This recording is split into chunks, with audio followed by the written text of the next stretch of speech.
ரஞ்சினி இல்ல, அவங்கள யாரோ கொலை பண்ணிட்டாங்களா? கொலையா? என்ன சொல்ற? ரஞ்சினியை கொலை பண்ணிட்டாங்களா?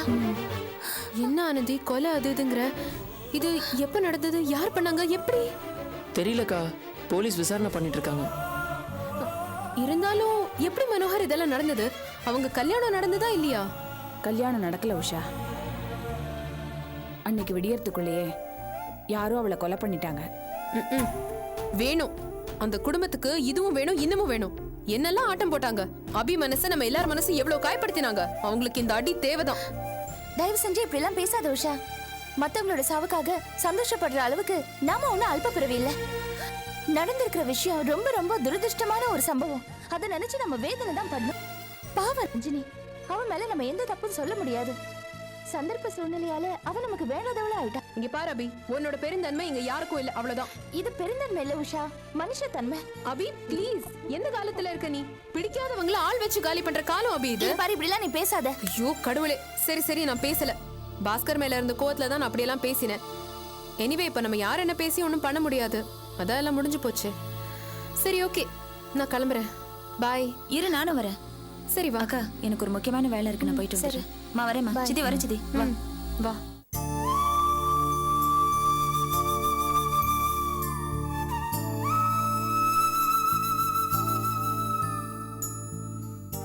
என்னம்மா இப்படி ஆயிடுச்சு?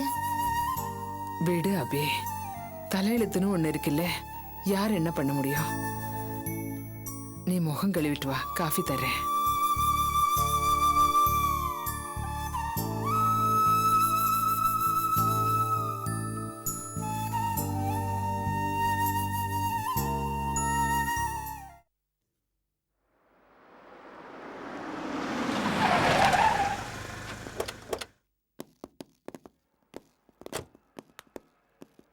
யோ கட்டு கட்டியா பேண்டட் போடு கொடுப்பா. என்ன என்ன பாக்குற? உன்னை பிடிக்கும் போது நீ என்ன திருப்பி அடிச்சல்ல, அதுல ஏற்பட்ட காயம். குட்டுவாயா? போ.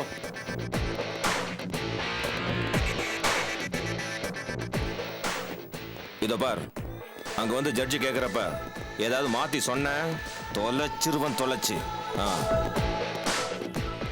அப்புறம் வந்து நான் என்ன சொல்லி கொடுத்தனோ அதை மட்டும்தான் நீ சொல்லணும். நீ ஏதாவது சொன்ன தொலைச்சிருவேன். Take care. Okay sir. Sir sir sir sir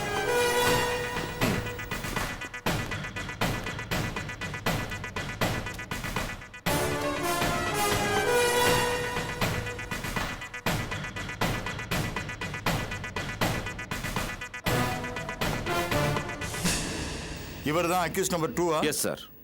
இந்த வழக்குல இரண்டாவது குற்றவாளி சார். முதல் குற்றவாளியான அபிநயாவோட தூண்டுதலின் பேர்ல ரஞ்சினியை கொலை பண்ணது இவர்தான் சார். சொல்லுங்க சார். செங்கல்பட்டுக்கு பக்கத்துல இவரை நாங்க கைது செஞ்சோம் சார். எங்களை பார்த்ததும் தப்பி ஓடினாரு. துரத்திக்கிட்டு போய் பிடிச்சி விசாரிச்சதுல நான் தான் கொலை பண்ணேன்னு உண்மையை ஒத்துக்கிட்டார் சார்.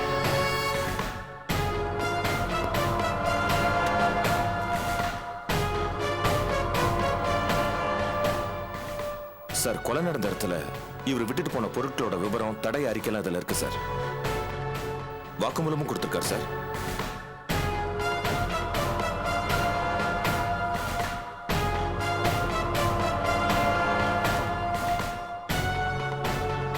பேர் என்னப்பா?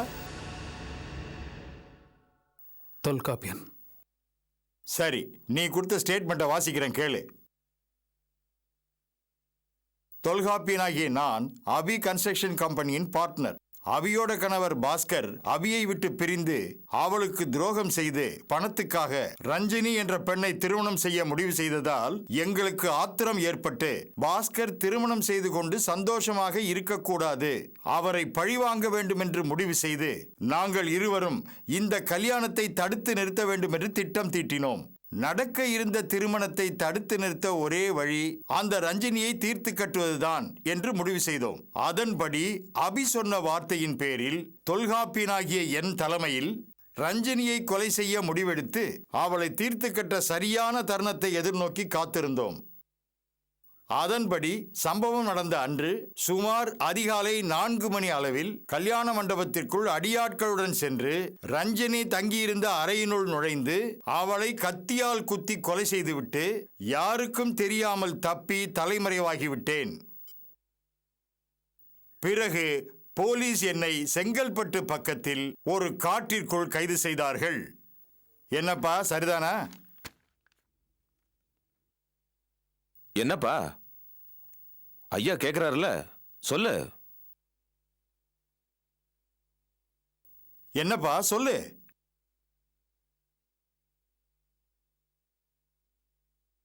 ஆட என்னப்பா ஏன் முழிக்கிற? சரிதானான்னு சொல்லு. சார், இந்த கொலைக்கும் அபிநயாவுக்கும் எந்த சம்மந்தமும் கிடையாது. என்னப்பா சொல்ற? ஆமா சார், அபிநயாவுக்கும் இந்த கொலைக்கும் எந்த சம்மந்தமும் கிடையாது. சார் இவன் பொய் சொல்றான் சார். ஸ்டேஷன்ல என்கிட்ட வாக்குமூலம் கொடுத்துட்டு இங்க வந்து. சரிப்பா, அபிநயாவுக்கும் இந்த கொலைக்கும் சம்மந்தம் இல்லை. அப்ப தனிப்பட்ட முறையில் நீ செஞ்சியா? சார், இந்த வழக்குல எனக்கோ அபிநயாவுக்கோ எந்த சம்மந்தமும் கிடையாது. போலீஸ்காரங்க பொய்யா வழக்கு பதிவு பண்ணியிருக்காங்க. அவங்க விருப்பப்படி ரிப்போர்ட் எழுதி அதுல கையெழுத்து போட சொல்லி என்ன அடிச்சாங்க சார். அடிச்சாங்களா? சார் நாங்க இவனை அடிக்கவே இல்லை சார். சார் ஓடும்போது இவன் கீழே விழுந்து அதனால் ஏற்பட்ட காயங்கள் சார் இது. சார் இவன் எங்களை பார்த்த உடனே ஓடனா இல்லையான்னு கேளுங்க சார். ஏப்பா ஓடுனியா? ஓடணும் சார். நீ தான் கொலை செய்யலையா, அப்புறம் எதுக்கு ஓடுன? சார், இவங்க என்னை எதுக்கு விரட்டினாங்கன்னே தெரியாது. நான் வேற ஒரு பதட்டத்துல தான் ஓடினேன். சரி, அங்க எதுக்கு போன? என் ஃப்ரெண்டு ஒருத்தரை பார்க்க போனேன் சார். சார் இப்படிதான் சார், முன்னுக்கு பின் முரணா எங்ககிட்டயும் உளறனா. அப்புறம் நாங்க விசாரிச்சதுல குற்றத்தை ஒத்துக்கிட்டு ஸ்டேஷன்ல வாக்குமூலம் கொடுத்துட்டு இங்க வந்து பொய் சொல்றான் சார். சார் இவனை பிடிக்க போனப்ப இவன் திருப்பி தாக்குனதுல போலீஸ் தரப்புலயும் காயம் ஏற்பட்டிருக்கு சார். எனக்கும் காயமாயிருக்கு சார். காட்டுப்பா சார். இதெல்லாம்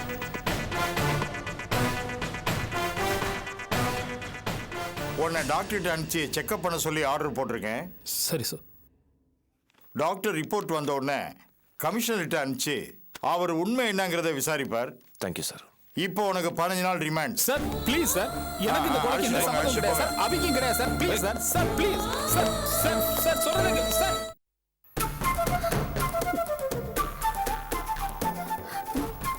வாங்க சாந்தி. எப்போ வந்தீங்க அபி? இப்பதான் வந்தேன். உங்களுக்கு ஒரு விஷயம் தெரியுமா? சொன்னாங்க. நமக்கு தான் இது பெரிய பிரச்சனை ஆயிடும் போல இருக்கு. நமக்கா? அது எப்படி? ஆமா அபி, ரஞ்சினி கொலை விஷயமா போலீஸ் தொல்காப்பியனை தேடி நம்ம ஆபீஸ் வரைக்கும் வந்துட்டாங்க.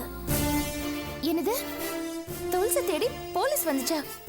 ஏன் தெரியல அபி, ஆனா எனக்கு ரொம்ப பயமா இருக்கு.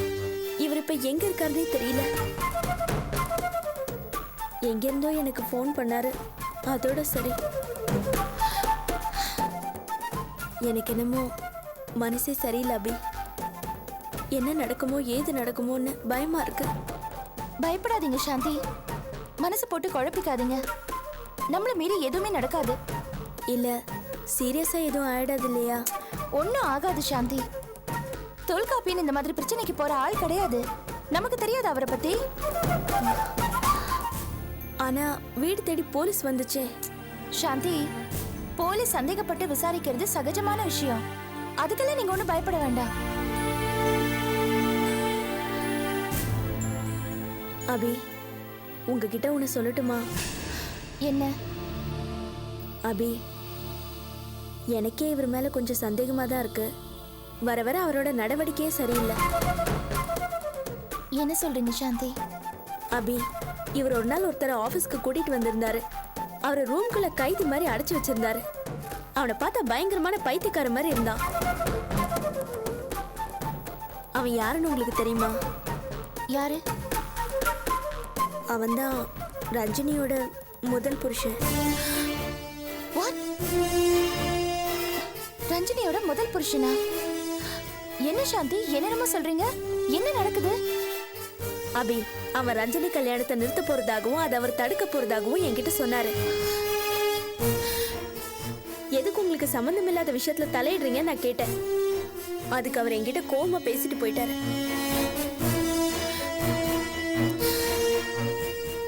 எனக்கு அவர் நடவடிக்கை சுத்தமா பிடிக்கல. எனக்கு என்னமோ வெளிப்படையா பாஸ்கர் ரஞ்சினி கல்யாணம் நடக்கட்டும்ன்ற மாதிரி இவர் நினைச்சாலும் உள்ளுக்குள்ள இந்த கல்யாணத்தை நிறுத்துறதுக்காக அந்த ரஞ்சினியை இவர்தான். சாந்தி ப்ளீஸ், என்ன பேசுறீங்க நீங்க?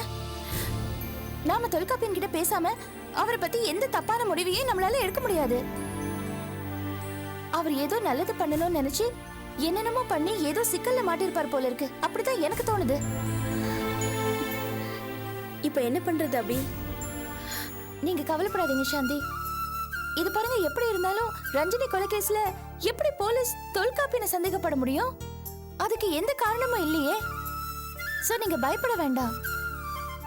தொல்காப்பியன் எங்க இருந்தாலும் நம்ம ஃபர்ஸ்ட் அவரை கண்டுபிடிக்கணும்.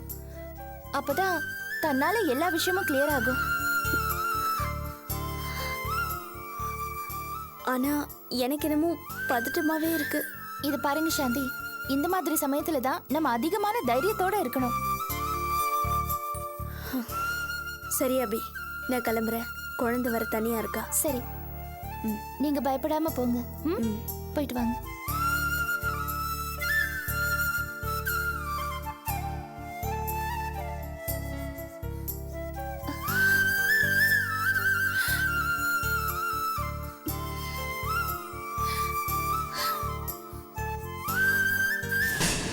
சார். என்னையா சார், அந்த அபிநயா வீட்டில் தான் சார் இருக்காங்க. நல்லா தெரியுமாயா உனக்கு? நல்லா தெரியும் சார், வீட்டில் தான் இருக்காங்க. ரைட், உடனே அவளை அரெஸ்ட் பண்ணி ஆகணும். தொல்காப்பியன் அரெஸ்ட் ஆன விஷயம் அவளுக்கு தெரியறதுக்கு முன்னால கோழி அமுக்கிற மாதிரி அவளை அமுக்கி ஆகணும். இல்லைன்னா எஸ்கேப் ஆனாலும் ஆயிடுவா. லுக், எல்லாரும் கவனமா கேட்டுக்குங்க. அந்த அபிதான் ஃபர்ஸ்ட் அக்யூஸ்ட், பொம்பளை.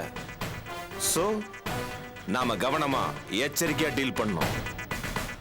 யூனிஃபார்ம் வேண்டாம், மஃப்டிலே போவோம். லேடி போலீஸ் எல்லாம் சுடிதார்லயோ சாரீஸ்லயோ வாங்க. ரொம்ப கேஷுவலா இருக்கணும். அப்புறம் டிபார்ட்மெண்ட் வெஹிக்கிள் எதையும் யூஸ் பண்ண வேண்டாம். கால் டாக்ஸிலே போவோம். யாரோ சொந்தக்காரங்க போற மாதிரி உள்ள போய் நைஸா பேசி என்கொயரின்னு சொல்லி கூட்டிட்டு வந்துருவோம். அரெஸ்ட் அது இதுன்னு சொல்லி பயமுறுத்த வேண்டாம். Okay? Yes sir. Okay sir.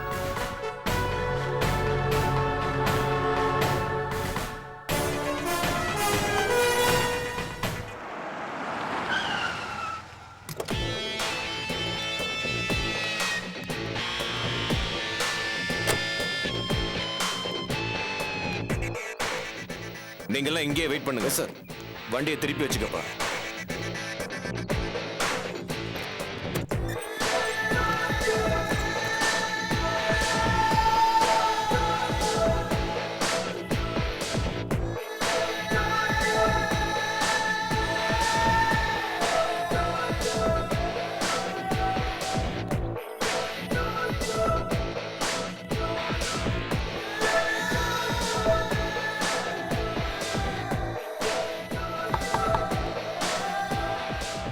வீட்டுல யாருமா இருக்கா?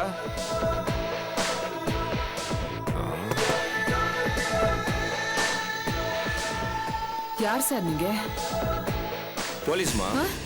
போலீஸா? போலீஸ்ன்றதும் ஏமா இப்படி பயப்படுறீங்க? நாங்க என்ன பேயா பிசாசா? நாங்களும் உங்களை மாதிரி மனுஷங்க தானம்மா. சார், பொம்பளைங்க இருக்கிற வீடு, தயவு செஞ்சு எதுவும் பிரச்சனை பண்ணிடாதீங்க. நீங்க வேறம்மா. குடிக்க கொஞ்சம் தண்ணி கொடுங்க. தண்ணி கொண்டு வாடா. எங்களுக்கு ஒரு 4-5 விவரம் வேணும். அதான் அப்படியே வந்து 4-5 கேள்வி கேட்டுட்டு போலான்னு வந்தோம். வேற ஒண்ணும் இல்லம்மா. ஆமா, இந்த வீட்ல அபிங்கிறது? வணக்கம் சார், நான் தான் அபி. ஓ, நீங்க தான் அபியா? உங்களை பத்தி நிறைய கேள்விப்பட்டிருக்கேன் மேடம். கன்ஸ்ட்ரக்ஷன் ஃபீல்ட்ல இருக்கீங்களாமே? ஆமா சார். ஏங்க, கன்ஸ்ட்ரக்ஷன் ஃபீல்ட்ல இருந்துகிட்டு இப்படி ஒரு பழைய வீட்டுல குடியிருக்கீங்க? புது வீட்டுக்கு போற அளவுக்கு எங்களுக்கு இன்னும் வசதி வரல சார். என்ன மேடம் இப்படி சொல்றீங்க? கன்ஸ்ட்ரக்ஷன் ஃபீல்ட்ல பூந்து கலக்குன்னு கலக்குறீங்களாமே? அப்படிலாம் இல்லை சார், ஏதோ பண்ணிட்டு இருக்கேன். ரொம்ப தன்னடக்கமா இருக்கீங்க மேடம். ஓகே மேடம், அப்புறம் அந்த ரஞ்சினி கொலை விஷயமா ஒரு 4-5 கேள்வி உங்ககிட்ட கேட்கலான்னு வந்தோம். உங்களுக்கு அந்த மேட்டர் தெரியல மேடம்? தெரியும்.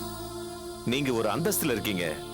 போலீஸ் ட்ரெஸ்ல வந்து விசாரிச்சா உங்களுக்கு சங்கடமா இருக்கும். அதனால தான் மஃப்டியில வந்தேன் மேடம். ஜீப் கூட எடுத்துட்டு வரல மேடம், கால் டாக்ஸில தான் வந்தோம். சும்மா 4-5 கொஸ்டின் தான் மேடம். நீங்க ஸ்டேஷன் வரைக்கும் வந்து அந்த கொஸ்டின்ஸ்க்குலாம் பதில் சொன்னீங்கன்னா எங்க விசாரணைக்கு ரொம்ப யூஸ்ஃபுல்லா இருக்கும் மேடம். உங்க கோஆபரேஷன் எதிர்பார்க்கிறோம். Please madam. என்கிட்ட என்ன கேள்வி sir? Just 10 minutes. It's a formal enquiry. நீங்க ஒன்றும் சங்கடப்பட வேணாம் மேடம். அதிகபட்சம் போனா ஒரு 10 நிமிஷத்துல நீங்க வீட்டுக்கு திரும்பி வந்துடலாம்.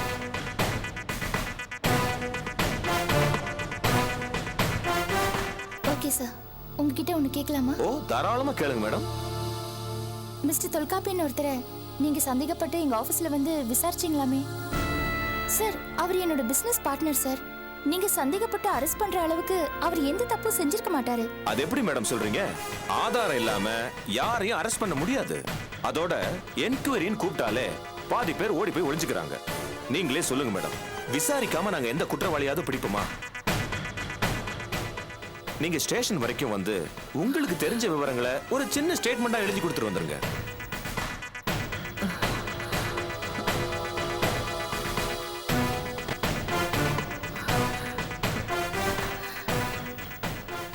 போலாமா மேடம்? சரி போலாம். அபி, நானும் உன் கூட வரேன். தாராளமா வாங்கம்மா. இல்லம்மா, நீங்க இரு, நான் போயிட்டு வந்துடுறேன். நீ கவலைப்படாதம்மா, நான் போயிட்டு வந்துடுறேன். வாங்க மேடம். தண்ணி பரவாயில்லப்பா. நீ பதட்டப்படாதம்மா, கவலைப்படாத. நான் ஐயோ, போயிட்டு வந்துடுறேன். பயமா இருக்கு அபி. இது பாருமா, ஒன்றும் பெருசா கேட்க மாட்டாங்க. நான் பதில் சொல்லிட்டு வந்துடுறேன், சரியா? ஐயோ, என்னால எப்படி நிம்மதியா இருக்க முடியும்?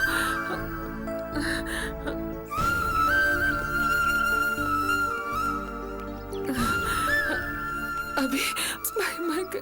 அம்மா பயப்படாதம்மா, எதுவும் ஆகாது. சும்மா போறேன், ஒரு சாதாரண என்கொயரி தானே. ஐயோ, நீ கவலைப்படாத. அவங்க ஏதோ 4 கேள்வி கேட்பாங்க, நான் பதில் சொல்லிட்டு வந்துட போறேன். ஓகே, நாம எதுக்கு பயப்படணும்? ஓகே, தைரியமா இரு. மாமா பாத்துக்கங்க, நான் போயிட்டு வந்துடுறேம்மா.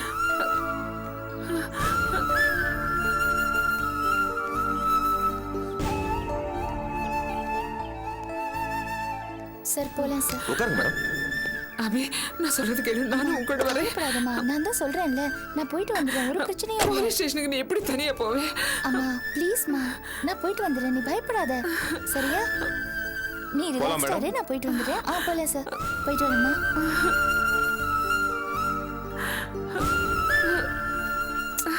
அம்மா ப்ளீஸ்மா. மாமா பாத்துக்கங்க மாமா. அம்மா ஏதோ கேள்வி கேட்க போறாங்க, அதுக்கு நான் பதில் சொல்லிட்டு வந்துட போறேன். உடனே வந்துடுறேன், வண்டி சரியா? எடுப்பா. போயிட்டு வரேம்மா.